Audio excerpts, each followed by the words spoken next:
She was the insatiable Samantha Jones on Sex and the City, but in real life, Golden Globe award-winning actress Kim Cattrall gets her kicks from acting on stage and screen, and also by raising awareness around the issues that matter to her. Cattrall's been helping Pfizer with their campaign, Tune Into Menopause, and she joins me now. So, Kim, welcome to HuffPost Live. Thank you. It's great to have you. It's so great to have you. Everyone's so excited. And, particularly for what I think, is a cause that not many people talk about. So, first of all, why menopause? Why this issue for you? Well, I think the most wonderful thing for me being part of a show like Sex and the City is that it's really given me a platform to speak to women, particularly women my age, and going through some of the challenges that I've been going through. My first brush with menopause was actually through Samantha Jones, because she was going through, her first hot flash experience, and it was incorporated into an episode of Sex and the City. And, I'm a pretty diligent actress. I wanted to portray this part of her life very, truthfully. Mm-hmm. And I went to my doctor at the time, and I said, listen, I have this storyline. How can you help me make it real and truthful? So she gave me some of the symptoms, one of them being hot flashes. And we played the scene successfully, I thought. And then about 2 years later, I was actually having Kim's first hot flash. And it was nothing like Samantha's, in the sense of it was quite earth-shaking. It was like being put into a vat of boiling water. That's the only way I can describe it. And it kind of took me back. So I went back to that same doctor who had given me the advice, and I said, I think I need to know more. I really I need to tune into what's going on with my body now and come up with some kind of answer and solution to how I can continue to be, viable and working hard in my professional life and enjoying my personal life while still going through menopause. Well, so, obviously hot flashes are just, they just sound like the worst thing, because you have no control over it, and you can have control over so many aspects of your body, but this seems to be totally almost out of body in a weird kind of way. It is, but the thing that I've learned through my journey with menopause is that if you really tune in to stress factors, particularly, in my profession, that can exacerbate symptoms like that. But it is, this is a kind of situation where one size does not fit all. Menopause for my mother and even my older sister has been completely different than mine. So what are your unique stress factors then? What things that if you know that, hey, if I'm feeling this kind of stress, then my menopause symptoms are going to really, sort of play out? I think it's a personal situation. Sometimes going on a date, it can be very stressful, Any kind of human conditions. Also, a tremendous workload can be part of it. I've really been spending time educating myself about what menopause is, my menopause, and really addressing that, whether it's emotional or physical. It really is a change chord in your life, and you really have to look at those factors that have in the past, you just kind of shrug things off. Time means something differently as you get older, and I want to continue to be healthy and viable for as long as I can. It's funny, I'm sure people are watching and thinking, how is Kim Cattrall remotely nervous before she goes on a date? I would imagine that every man that then is on a date with you is the one really thinking, wow, I'm so nervous. Dating period is a pretty stressful exercise, it is. But what I'm really finding through this period in my life is to really find out what makes Kim work in a very individual way. And that's why this website, tuneintomenopause.com, has really been important for me to be part of that, to really share my story, and also doctors' time, really having a voice in a very friendly atmosphere to really discuss what menopause is about. Because menopause, has been thought of as something is fear-based. You don't want to go there. You don't want to talk about it. Certainly women my age, because it connotes, that you're at a different point in your life and maybe you're not, things are not what they used to be. But I'm here to tell you, it really does get better, and it starts with you taking the time and the energy and the commitment to find out what works for you. Well, I love this. I want to bring in a couple of members of our HuffPost Live community who have some questions relating to this topic. So joining us now in the Hangout, we have Leanne Joshua, a corporate comic and author of Not Guilty by Reason of Menopause. Go for it. What's your question for Kim? That's a great title, by the way. Thank you. Hello. Hello. It's a joy to be on with you. Oh, thank you. Well, one of the things I try to do is I teach comedy writing, and I have a lot of menopausal women taking my comedy writing classes because, you know, it's a time of life you want to express yourself. And I wondered if you had a humorous menopausal story, because I encourage women to do that, and I thought you must. Well, yes, I do. Some of them I can't even say on air. You can say anything on air. This is HuffPost Live. You can say what you want. Well, I remember that particular first hot flash experience, and I was about to go out for a very sophisticated evening and present an award to Brian Ferry, actually. And I was also rehearsing a play in the West End of London. And I remember getting up from the bed in my high heels and feeling so incredibly powerful that I was, and then suddenly this force of heat hit me right here in my stomach and continued to go up like this. And I looked at my boyfriend at the time and I said, what's going on? He said, I think you're having a stroke. Oh my God. Yes. It's like, wow, what a calming influence. Needless to say, we're not together anymore. I think that's, I mean, well, first of all, I hope that answers your question. Talk about, you know, kind of an amusing anecdote. But at that point, you know, how important is it to have a partner that gets it? Like, I mean, you know, when you're going through the menopause. Yes. Well, when a woman is going through menopause, you know, her partner is as well. You know, you have to join forces because on any given day, things can be different. That's why it's so important to really invest the time and to educate yourself about what menopause is. So are you upfront with it now? If you are going on, you know, if you're dating, will you just sort of put all, I mean, I feel like you're somebody who's always so giving about who you are emotionally, and maybe that's just the characters that we see, but it seems that you're that way too. Are you very upfront about it? The thing that I really loved about Sex and the City and playing Samantha Jones is that she was so honest. You know, she had no hidden agenda, and I feel I'm the same way. You know, if I get behind something, it's because I'm passionate about it.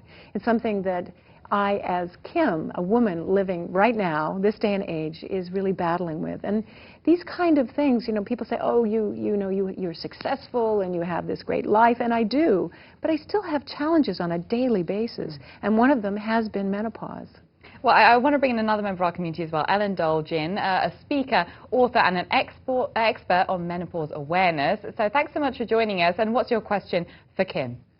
Oh, I just love, first of all, tune into menopause. I think if more people tune in, they will realize they don't have to suffer in silence. That's right. Thanks, Kim, for speaking out. It's fabulous. Thank you. So no one wants to be hot flashing or sexless in the city, but at ellendolgen.com, I get thousands of women emailing me they're sleepless in their city. And the National Sleep Association tells us that 61% of postmenopausal women will experience some form of insomnia due to hormonal imbalance. So my question to you, Kim, is this. Have you ever not been Sleeping Beauty? And if so, do you have any tips for the rest of us on how to get our snooze on? Oh, well, that's a great question. For my journey with menopause, it was mostly hot flashes. I didn't have that. And it really proves that my mother's menopause, my sister's menopause is not going to be mine, or even my girlfriend's. So that's why, I mean, I'm not a physician. I can't prescribe any kind of medicine. What I have found, you know, for me as far as sleeping, even before menopause, is not to nap. And a girlfriend recently gave me some advice. She said, you know, don't fall asleep in front of the television watching your favorite show. You know, get into bed and then, you know, brush your teeth, take whatever you need, put your creams on, get into bed and put on your program and then fall asleep. I think it's when you fall asleep and then you have to get up and then go to bed. For me, just in life, that's always been a rule of thumb, even before menopause. Oh, it's brutal as well. Yes. It's having to wake yourself up after that, and yes. You just don't want to be dealing with it. Well, I mean, in terms of sleep in general, obviously you're so busy, and you know, we mentioned at the beginning, you know, not only the screen, the stage as well, and you're obviously doing this, being the face of a wonderful campaign. I mean, how often, you know, do you get a full 8 hours of sleep? Not that often, but I guess what's going on for me is kind of exciting, and I'm really thrilled to be a spokesperson for being in touch with menopause and how exciting this campaign is, and really getting women involved. I mean, I don't need as much sleep. Probably tomorrow, when the campaign is slowing down in the sense of me, being on television and that, I'll catch a little more shut-eye. But I'm just excited about where my life is and what I'm doing, so I need less sleep. Well, that's a good point. One of the things you said, just before we answered some of the other questions, was about getting to know Kim more. Yes. How do you feel that you are getting to know yourself in a way that you perhaps didn't in your 20s and your 30s, even the last couple of decades? I think the real wonderful thing about getting older is that you know who you are more than ever. You have this kind of confidence that you've survived so much, you've been through so much, you've seen so much. I recently did a program for PBS, American Masters, about the boomer list, and really listening to all those other baby boomers, in the different years from 1946 to 1964, and all the things that generation of baby boomers went through. I mean, it's really quite something, and I look back on that with such satisfaction. I also look at my younger self with much more empathy than ever before. I would like to reach out to the younger Kim and say, it's going to be okay, it's going to be okay. What was the younger Kim worried about that, Kim today just sort of thinks, shake that off, love. Don't even worry about it. Just shake that off. Well, I think when you're younger, you're really searching for self-identity, searching for what you're going to be, what your life is going to be, who you're going to be, what roles you're going to take on or not. My generation had a tremendous amount of freedom with something like the pill and pantyhose and Tampax, these kind of things. But we also had quite a few restrictions as well, meaning, the AIDS epidemic. So I feel right now confident, but I, at the same time, still feel a need as I get older to educate myself and to really take care of myself and make my health a priority. Well, I've got a comment here from Maria who says, Kim Cattrall continues to empower women in so many ways. It's refreshing when women remind us that a public figure use their voice to remind us to be courageous and confident at any age. Thanks, Kim. Confidence seems to be something that, obviously, for those who loved you as Samantha in Sex and the City, talk about confidence. Confidence particularly about your body. You have to be body confident to do what you did on, every week. So, I mean, how much of that was the character? How much of that was Kim at that point? Well, it was a character we never improvised, so everything was scripted. But she challenged me. She really did, to open up my mind. I mean, when I was first cast as Samantha, Samantha was always older than the other girls.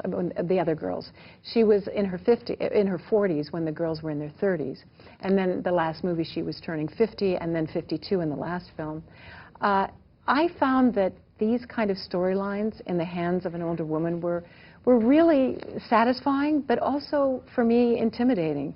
Because you have to remember, we know Samantha now, but as she was progressing, it was kind of the first time somebody was saying those specific words and having those given circumstances to deal with. And some of them, were kind of risque. I always felt at the beginning of a script when I was reading it, are we going to get away with this? I mean, the subject matter was, it was out there. But now, because of really humor and intelligence.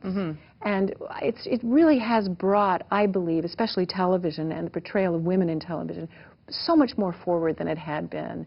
And I want to continue to use that platform to make a difference still. Yeah, what do you think about, for instance, the Lena Dunhams of the world, obviously with girls, and some people say it's a parallel, almost a kind of, not a continuation necessarily of Sex and the City, but the way that she is either taboo breaking or bringing women, real kind of women, onto the screen and showing women's relationships as well, and women being body confident regardless of their shape and size. What do you think of Girls? I think it's a fantastic show. I really, really enjoy it. I think it's beautifully acted and realized and written. It's a different story than Sex and the City.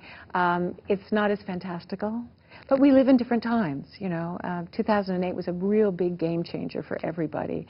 And I look at that show and it represents what young women today are dealing with, and using humor and intelligence to tell the story. And what do you think about that, the way that women maybe are dealing with things today that you wish, that you could give them advice? I mean, are women caught up in things today that they perhaps don't need to be?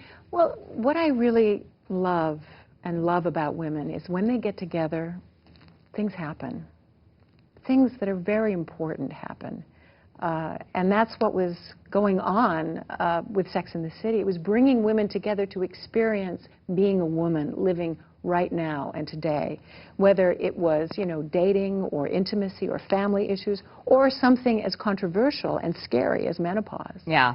So I think when you name it, like it's not you're going through the change, you're going through menopause, or, you know, I'm single, I'm fabulous, I'm 50. All of these, basically these boundaries that women have had to deal with in themselves, not even society, you know, forcing this upon you, is how you view yourself of being a certain age and still having something to say and still out there experiencing life. Well, I love that you sort of are so positive with this, and I love that you raised dating, because I've got a question here from one of my producers, Kate, who says, Kim, dating is so stressful, especially in New York. Any good first date tips? I don't believe in blind dates anymore. Really? Is this from a couple of bad experiences that you could more than share, a couple, or? more than a couple. I just think that you should meet someone in a social atmosphere or you know, a small party. To go, you know, to go one-on-one with someone sight unseen, I think is a scary proposition. Have you ever had to sort of get up from the table when you've sort of seen somebody that's been a blind date and you thought, got to eject? Well, I think that I was always smart enough to say, let's have coffee. You know, right. Have a drink. Let's have coffee, and maybe not commit to a whole meal. Because, you know, if truth be told, to have a really bad date or go out with my girlfriends, I'd rather go out with my girlfriends. You know? Yeah, I think that's a good point. So if it's not the blind date, because I feel like, you know, we have the Tinders, the OkCupids, all these sort of dating websites, that seems to be kind of how people do meet, or at least that's how it's sold to us now. I mean, you know, what's your preference? Well, I don't think that's an option for me, online dating. I don't think it is. So that's why me spending a lot of time in England, as I have been professionally, has been really wonderful. So I get to meet a cross-section of a lot of different men, not just men in New York. Well, I love the way, you know, obviously we have to talk about Sex and the City a bit, have to talk about sex in general, because I think that show broke so many taboos. I mean, it was fantastic. The fact that, you know, you were so open, I think has really paved the way for women of, you know, generations kind of to come to be able to be like, yeah, I enjoy sex. Yeah, I you know, want you to give me a good orgasm. I want to know more about my body in order to do this. I have to ask, how many fake orgasms do you think that you had to perform whilst on Sex and the City? You ever thought about counting? I never thought about it, no. But I tried to make each one very individual. Very special. I think it's a good point. Well, you know, it's funny. I was interviewing Kenny Loggins. He was on HuffPostLive a few weeks ago, and he was talking not in terms of him as you know, kind of on stage, but him personally, and the way that he views sex and the way that has changed for him as he's got older. And I just want to play a little clip of Kenny Loggins on HuffPostLive. Let's take a listen. When you're younger, the male animal is all about sowing the seed, and you know, you want to sow the seed. You know, that's the old saying, and that's what's driving you. And I think as I get older, that season has passed. A man for all seasons. He's a man for all seasons. What do you think about that idea, though, in the way that, you know, is the way you view sex today different to the way that you view sex 10 years ago? Oh, yes, very much so. You know, I didn't have to sow my seeds. I have a different story to tell. I've been a serial monogamist most of my life. I love to be in a relationship. I don't have children, so that really expresses a maternal side of me. And that's why working with women is so important, because I look at young women and I see myself, and I see a lot of confusion. And I want to present alternatives. And the message that I really want to say is that you're not alone. At any age, you can feel vulnerable, and you can feel, you know, what's going on with me? Where am I going in my life? Those questions are for your lifespan. But if you have some kind of touchstone, whether it's a show like Sex and the City or your girlfriends or even a relative, to really spend that time to really get down and talk about what's going on.